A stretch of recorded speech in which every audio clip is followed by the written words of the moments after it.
दोस्तों जय हिंद। मैं हूं शम्स तबरेज और आप देख रहे हैं टाइम्स मेल। उत्तर प्रदेश से लेकर मध्य प्रदेश और मध्य प्रदेश से लेकर गुजरात और गुजरात से लेकर दिल्ली तक इस वक्त एक ही हाहाकार मचा हुआ है और वो है बुलडोजर का हाहाकार।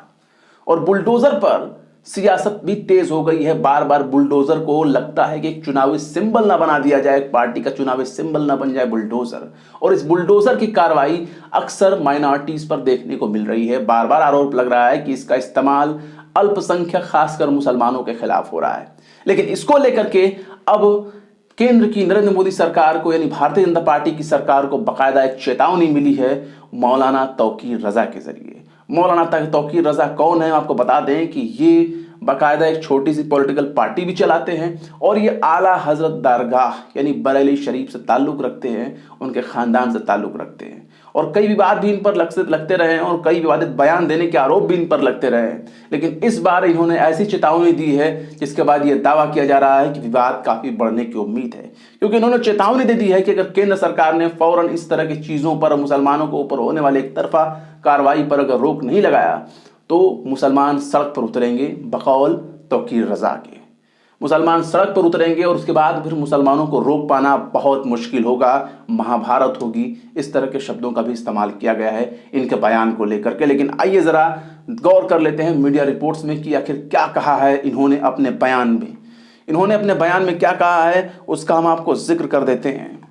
इन्होंने अपने बयान में बाकायदा सरकार को चेतावनी देते हुए कहा है कि अगर मुसलमान सड़कों पर आ गया तो हिंदुस्तान में महाभारत होगा। तौकीर रजा ने यहां तक धमकी दी है कि देश बंटवारे की तरफ जा रहा है और प्रधानमंत्री खामोश है। जी हाँ, अक्सर मोदी जी के बारे में ये सवाल उठते रहते हैं कि देश अजीबोगरीब हालात से गुजर रहा है, लेकिन मोदी जी बिल्कुल खामोश रहते हैं। और उसकी क्या वजह है ये तो समझ में नहीं आती, लेकिन इतना जरूर समझ में आता है कि जरूर इसके पीछे मोदी जी की मंशा होगी कि हम तो चुप रहेंगे भैया, तुम्हें जो करना है वो करते रहो, जो करना है उसे कर लो। इनकी एक पार्टी है, उसका नाम है इत्तेहाद मिल्लत काउंसिल और ये उसके बाकायदा राष्ट्रीय अध्यक्ष हैं। इन्होंने कहा है कि जिस दिन मुसलमान सड़कों पर आएगा तो किसी के कब्जे में नहीं आएगा, ये समझ लिया जाए। मैं मोदी सरकार को यह चेतावनी देना चाहता हूं कि अगर उन्होंने अपने इस तरीके को फौरी तौर पर दुरुस्त नहीं किया और मुसलमान सड़कों पर आ गया तो कोई नहीं बचा पाएगा। मौलाना तौकीर रजा ने पीएम मोदी को चेतावनी देते हुए कहा कि तुम सबके प्रधानमंत्री हो, तुम्हारे मुल्क में इस तरह की बेईमानी हो रही है और तुम खामोश हो। यानी इन्होंने प्रधानमंत्री को लेकर के कहा है। और खासतौर से इन्होंने ये भी कहा है कि हनुमान जयंती के दिन दिल्ली के जहांगीरपुरी में हिंसा के बाद बुलडोजर चलने के का जो मामला पेश आया, उस मामले में इन्होंने कहा है कि देश के हालात जो हो रहे हैं वो अच्छे नहीं है। हमारी अजान के समय हनुमान चालीसा का पाठ किया जा रहा है और जिस दिन मुसलमान सड़कों पर आ गया संभालना मुश्किल हो जाएगा। प्रधानमंत्री इस मामले पर चुप हैं, ये बाकायदा इन्होंने बात कही है। लेकिन सबसे बड़ी बात यह है, एक सवाल तौकीर रजा से पूछना चाहिए कि तौकीर रजा साहब, आप एक ऐसी जमात से ताल्लुक रखते हैं, एक ऐसे विचारधारा से ताल्लुक रखते हैं जो एक मुसलमान होकर दूसरे मुसलमानों को काफिर मानते हैं, मुशरिक मानते हैं, उन्हें गैर मुस्लिम मानते हैं। यानी आप एक बरेलवी विचारधारा से ताल्लुक रखते हैं, चाहे आप हो चाहे आपका पूरा खानदान हो। हम बात कर रहे हैं आला हजरत की विचारधारा से, जो अपने आप को बरेलवी कहते हैं। और ये लोग ऐसे हैं जो इनकी विचारधारा से ताल्लुक नहीं रखते, उनको ये लोग गैर मुस्लिम मानते हैं, उन्हें मुसलमान ही नहीं मानते। तो ऐसे में सवाल है कि इन्होंने आखिर किस तरह के मुसलमानों की चिंता जाहिर की है। और दूसरी बात यह है कि खरगोन तो बहुत बात की चीज है, दिल्ली तो बहुत बात की चीज है, उससे पहले उत्तर प्रदेश में चले हैं बुलडोजर। उत्तर प्रदेश में हुए हैं बहुत सी कार्रवाई, बहुत से एक्शन। मौलाना तौकीर रजा कहां थे? ठीक है, आपने जबान खोली है जहांगीरपुरी के मामले में, मस्जिद में जो हुआ उत्पात हुआ उससे आप बहुत नाखुश हैं। ठीक है, आपने मुसलमानों की चिंता जाहिर की, लेकिन सवाल है कि जब खरगोन का मामला हुआ तब आप कहां थे?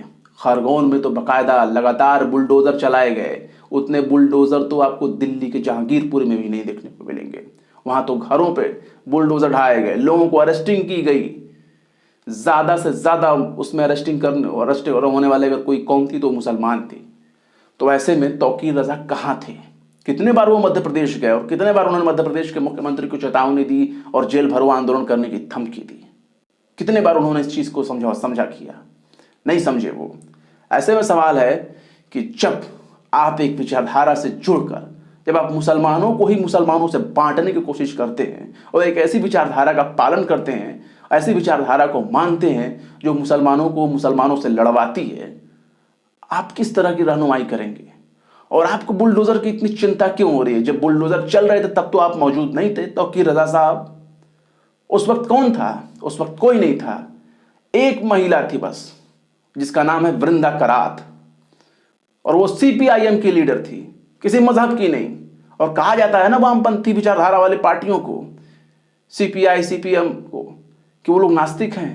ये नास्तिक आपसे ज्यादा बेहतर हैं, आस्तिकों से ज्यादा बेहतर हैं। बल्कि ये आस्तिक, ये ईश्वर खुदा अल्लाह में यकीन मानने वाले जो सियासी पार्टियां हैं, ये तो आस्तीन का सांप है जो किसी की नहीं है। ये मुसलमान के नाम पर लोगों को एकजुट होने की अपील करते हैं, मुसलमानों से हमदर्दी जताने की नौटंकी करते हैं, लेकिन जब जरूरत पड़ती है तो सबसे ज्यादा फरार अगर कोई नजर आता है तो ऐसे ही लोग नजर आते हैं। आप याद करिए दिल्ली के जहांगीरपुरी में जिस तरीके से वारदात हुई, गरीब लोगों के घरों बुलडोजर चलाए गए, दुकानों पे बुलडोजर चलाए गए, उनकी रोजी रोटी को मिसमार्क कर दिया गया, जमींदोज कर दिया गया। उसमें हिंदुओं की भी संख्या है, मुसलमानों की सबसे ज्यादा है। लेकिन सवाल यह है कि तौकीर रजा कहां थे? तब लोगों की आंखें मायूस थीं, अपने दुकानों के टूटे हुए सामान को बटोरने की वो कोशिश कर रहे थे। तब तौकीर रजा जैसे नेता कहां थे? कहां नजर आए उनके रहनुमा? और कहां नजर आए मुल्क और संविधान पर यकीन करने वाले राजनेता जो अपने घरों में दुबक कर बैठे हैं? दिल्ली के मुख्यमंत्री अरविंद केजरीवाल से लेकर उनके छोटे बड़े जितने नेता हैं, अगर किसी ने बोलने की हिम्मत की तो ट्विटर पर, मीडिया पर बयान जारी किया, लेकिन एक भी नेता इनका बुलडोजर चलने से रोक नहीं पाया और ना ही उस वक्त मौके पर मौजूद था। कांग्रेस के नेता ले लीजिए, राहुल गांधी ले लीजिए, सोनिया गांधी ले लीजिए, प्रियंका गांधी ले लीजिए, कहां थे ये लोग? नहीं थे। असदुद्दीन ओवैसी जब बुलडोजर चल गया तो शाम में परिवार वालों के साथ मिलने का जो पीड़ित पक्ष थे, उससे पहले कहां थे? उनकी पार्टी के नेता कहां थे? बुलडोजर चल रही थी तब लोग रोकने के लिए मौजूद क्यों नहीं थे? समाजवादी पार्टी, मायावती की पार्टी, बसपा, कहां थे लोग? सिर्फ इन लोगों ने ट्विटर पर बयान जारी किए और बहुत खुल करके बोला है तो मीडिया तक अपनी बात पहुंचाई है। वरना किसी की हिम्मत नहीं थी जो जहांगीरपुरी में खड़े होकर कोई बुलडोजर रुकवा सके और ये कहे कि कोर्ट का ऑर्डर है और आपको बुलडोजर रोकना होगा। घंटे 2 घंटे तक बुलडोजर चलते रहे कोर्ट के ऑर्डर के बावजूद भी। लेकिन अगर किसी ने हिम्मत दिखाई तो मात्र एक महिला ने हिम्मत दिखाई, जिसका नाम है वृंदा करात। तो नहीं मानती अपनी विचारधारा के मुताबिक किसी भी खुदा, गॉड, अल्लाह, भगवान को, लेकिन इनसे ज्यादा बेहतर लोग हैं। और ये बताने के लिए काफी है कि इस तरह की सियासी पार्टियां जब धर्म के नाम पर एक दूसरे को बांटने पर तुली हैं, ऐसे मौके पर कम्युनिस्ट पार्टियां और खासतौर से वामपंथी पार्टियां लोगों को एकजुट करने की कोशिश कर रही हैं। कम से कम इतना तो हिम्मत वो दिखा रही हैं कि अकेले होकर के एक महिला बुलडोजर पर आके खड़ी हो जाती है कि खबरदार, जो बुलडोजर तुमने चलाया, कोर्ट का ऑर्डर है, रोकना पड़ेगा बुलडोजर। इतना बोलने की हिम्मत अगर ये नेता दिखा दें तो ऐसे लोगों को सलाम पेश करना चाहिए, लेकिन ये किसी भी लायक नहीं है। और ऐसे में तौकीर रजा अगर ये बयान देते हैं तो शायद ये मुसलमानों को भड़काने की कोशिश वो कर रहे होंगे, लेकिन उनको ये भी बताना चाहिए कि जो बुलडोजर चल रहे हैं ये आज से नहीं चल रहे हैं, ये कई महीनों से कई अलग अलग राज्यों में चल रहे हैं। तब तौकीर रजा कहाँ थे? क्योंकि हर जगह तो मुसलमान ही शोषित है, पीड़ित है। तब तौकीर रजा कहाँ थे? और ऐसे वक्त में वो बयान क्यों दे रहे हैं? इसके कई सियासी मायने भी हो सकते हैं। जिक्र करेंगे फिर कभी तौकीर रजा और उनके बयानों के बारे में। फिर मिलते हैं किसी और वीडियो में एक नई खबर के साथ। शम्स तबरेज को दीजिए इजाजत। जय हिंद। तो देख लिया आपने हमारे इस वीडियो को। हमें उम्मीद है कि आपने हमारे वीडियो को लाइक किया होगा और दूसरों को भी शेयर किया होगा। अगर अभी तक आपने हमारे चैनल टाइम्स मेल को सब्सक्राइब नहीं किया है तो जल्दी से सब्सक्राइब कर दें और बेल आइकन भी प्रेस कर दें।